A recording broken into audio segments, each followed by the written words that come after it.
मोहन चरण माझी ओडिशार मुख्यमंत्री धर्मेंद्र प्रधान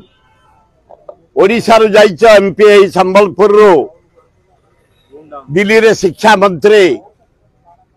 एवं सहराय ओराम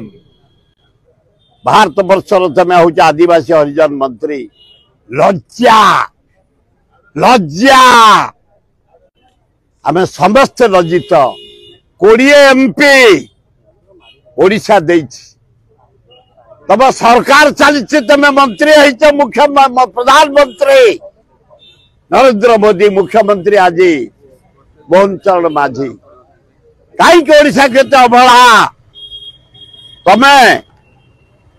बिहार आंध्र को अजाड़ी देल पांठी कुआड़े गला ओडिशा तब नड़ा 2 दिन तले कही